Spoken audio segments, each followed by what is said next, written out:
Assalamualaikum warahmatullahi wabarakatuh. Sebelum memulai pembelajaran, marilah kita berdoa terlebih dahulu. Untuk berdoa dimulai.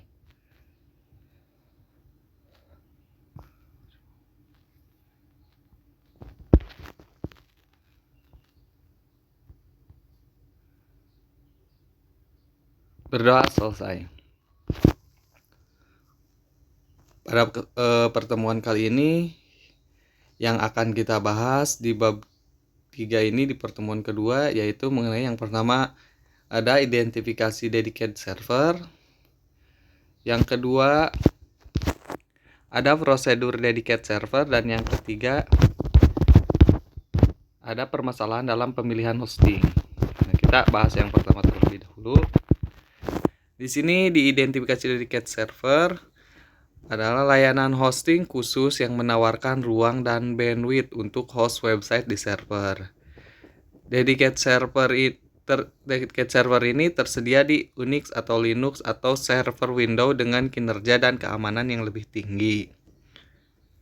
Layanan dedicated server pada dasarnya digunakan untuk mengelola dan memelihara server, backup data, memonitor lalu lintas server, mengakses dukungan teknis, dan meningkatkan rencana sebagai perubahan kebutuhan.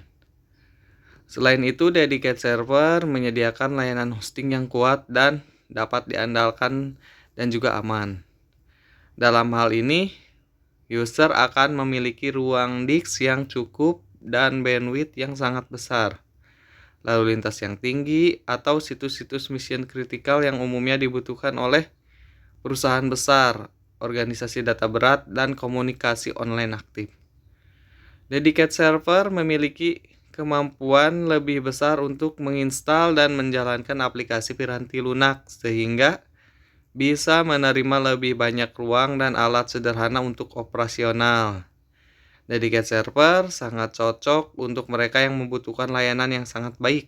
Dengan menempatkan sebuah website di dedicated server, kemungkinan menghadapi masalah yang berkaitan dengan offline atau downtime akan berkurang drastis.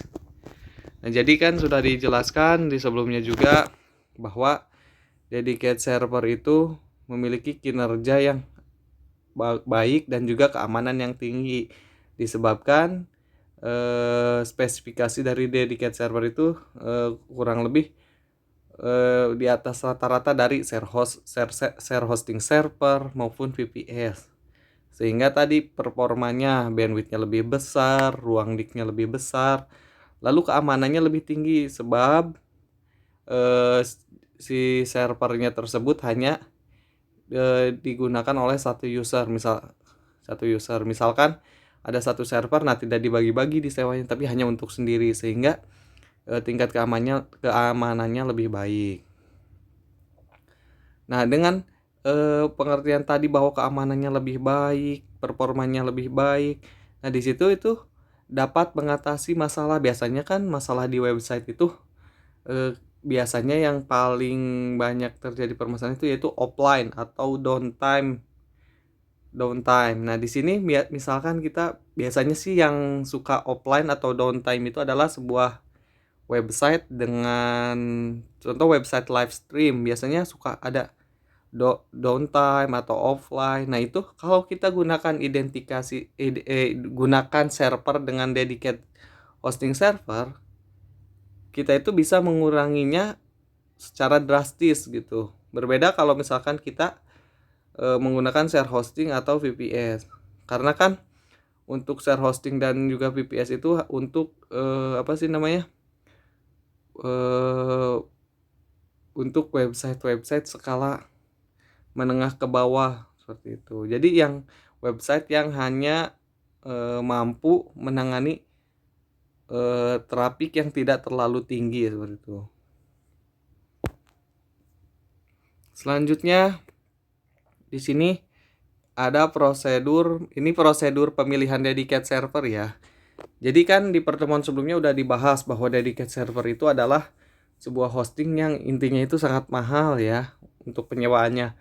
Untuk per bulannya bahkan bisa dari yang untuk yang biasa ya 1,5 juta sampai 4 juta, dan untuk yang bagus dari 3 sampai 4 juta per bulan. Bayangkan setahun berapa kan biaya yang harus dikeluarkan untuk menyewa server tersebut untuk menyimpan website kita atau backup data kita seperti itu.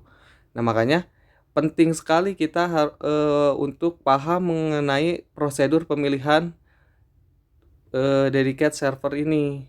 Nah, berikut ada beberapa aspek yang harus kalian perhatikan ketika misalkan ingin menyewa atau membeli sebuah dedicated server. Yang pertama yaitu aspek harga, yang kedua aspek spesifikasi servernya, yang ketiga aspek kapasitas memorinya, yang keempat faktor keamanan, yang kelima dukungan teknis.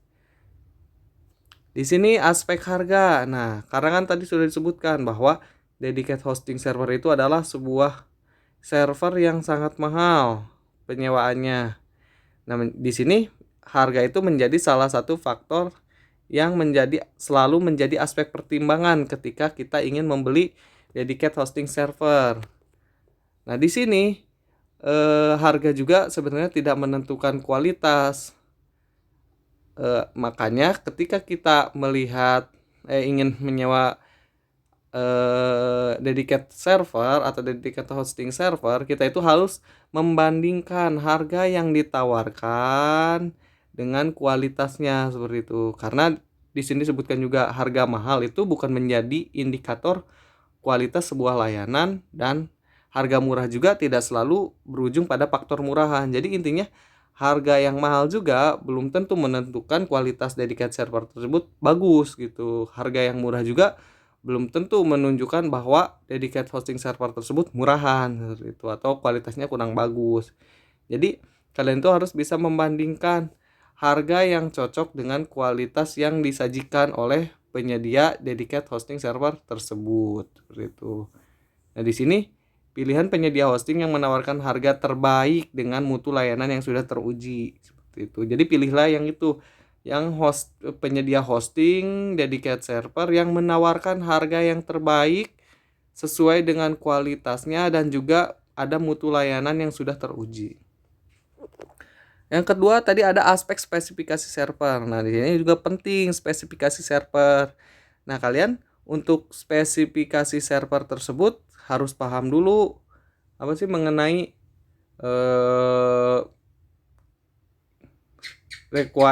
sistem requirement untuk server dedicated server minimalnya itu seperti apa. Sehingga kita bisa membandingkan nih, oh yang ini kok speknya minimal tapi harganya mahal, yang ini speknya menengah tapi harganya di bawah yang tadi. Nah, sehingga tadi bisa dipadu-padankan dengan aspek harga tersebut.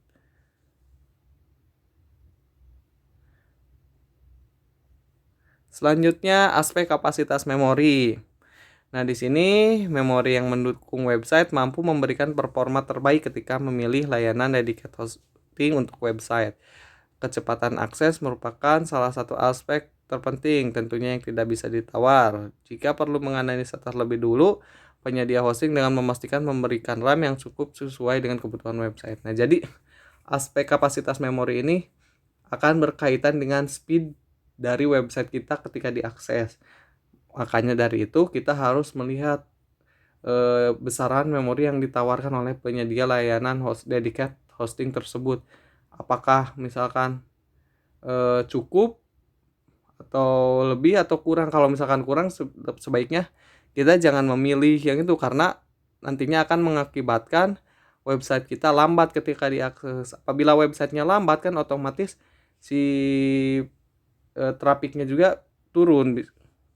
Trafik kunjungan ke website kita bisa saja menjadi turun seperti itu. Karena kan kebiasaan kita kan kalau misalkan buka website lama loading terus padahal jaringan kita bagus, kita suka udah close aja, sehingga trafiknya kan otomatis akan turun seperti itu.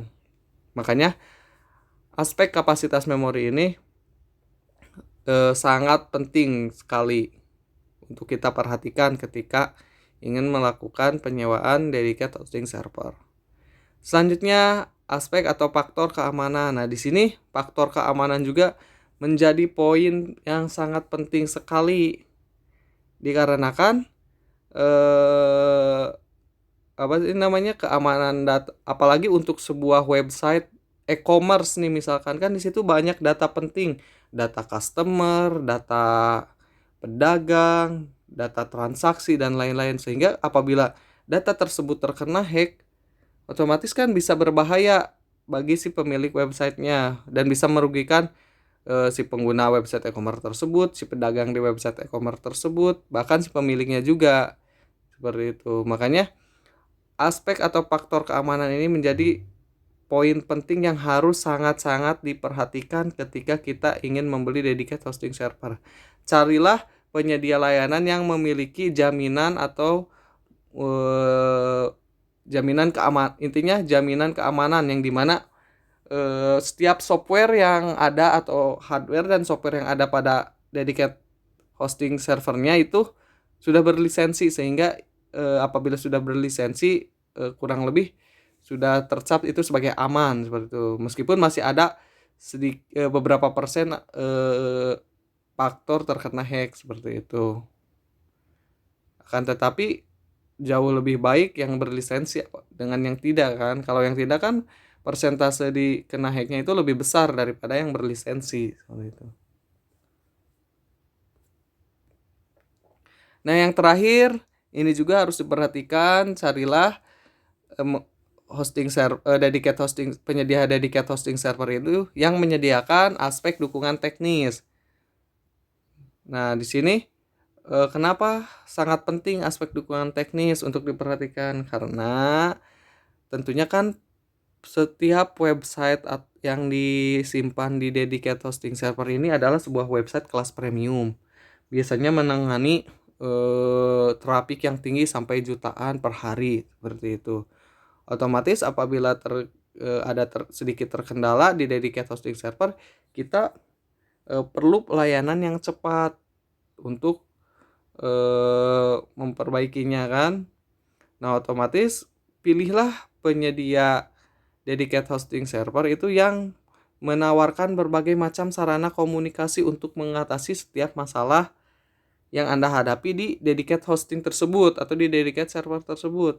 Jadi yang banyak sarana komunikasinya, yaitu misalkan bisa lewat email, terus misalkan lewat kupon laporan, terus misalkan lewat live chat, lewat telepon, SMS, dan lain-lain. Nah, dan tentunya juga yang cepat responnya. Karena kan ketika website sekelas website premium ini mengalami gangguan, kita tidak bisa menunggu lama untuk memperbaikinya, harus butuh penanganan yang sangat cepat seperti itu. Makanya carilah yang responnya paling cepat di antara penyedia-penyedia layanan hosting tersebut atau dedicated server tersebut. Nah, itu yang harus kalian perhatikan mengenai ketika kita ingin menyewa dedicated hosting server tersebut. Pertama, aspek harga, bandingkan kualitas dengan harganya. Yang kedua, aspek spesifikasinya, bandingkan juga spesifikasi dengan harga yang ditawarkan. Yang ketiga, aspek memori. Nah, memori, lihat memorinya apakah cukup besar untuk menangani traffic yang kita punya, atau kan misalkan kurang, atau misalkan lebih seperti itu. Nah, itu harus perhatikan. Yang selanjutnya keamanan nih, ini keamanan penting sekali. Yang selanjutnya yaitu dukungan teknis. Selanjutnya di sini ada permasalahan dalam pemilihan hosting. Nah, di sini permasalahan dalam pemilihan hosting tersebut biasanya disebabkan dapat dilihat dari traffic dari sebuah website tersebut. Karena kan pada dasarnya website itu akan selalu berkembang apabila hosting yang kita gunakan itu bagus seperti itu. Makanya ada waktu di mana sebuah website tidak bisa dilayani oleh share hosting biasa, sementara untuk sewa atau memiliki server, pemilik website tidak memiliki kompetensi dalam pengelolaan server. Nah, di sini permasalahan biasanya. Karena kita terbiasa dengan share hosting yang tidak perlu dengan pengelolaan, ketika website kita mengalami lonjakan traffic dan mengharuskan kita pindah misalkan ke dedicated server, nah kita kan tidak punya kompetensi untuk melakukan pengelolaan server tersebut. Nah, biasanya permasalahannya di situ. Terus permasalahan yang kita hadapi dalam pemilihan hosting itu biasanya website kita perkembangannya itu lambat disebabkan karena kita tidak bisa memilih hosting yang baik untuk website kita, karena kan hosting itu salah satu faktor yang sangat penting terhadap kualitas SEO suatu website. Nah, SEO ini kan berkaitan dengan tingkat pencarian di mesin pencari. Kalau tingkat SEO-nya bagus, website kita ada di paling atas ketika pencarian mesin pencari, otomatis kan terapi kita juga akan tinggi gitu. Nah, biasanya di situ permasalahannya itu. Karena pada dasarnya hosting itu atau server itu bukan berangkas tempat kita menyimpan file, tapi eh, lebih pada penentuan performa website kita itu dalam berbagai kondisi. Jadi intinya itu hosting itu atau server itu menjadi poin penting dalam perkembangan website kita ke depannya seperti itu. Nah, mungkin itu saja yang dapat saya sampaikan. Kurang dan lebihnya mohon maaf. Sekian dan terima kasih. Wassalamualaikum warahmatullahi wabarakatuh.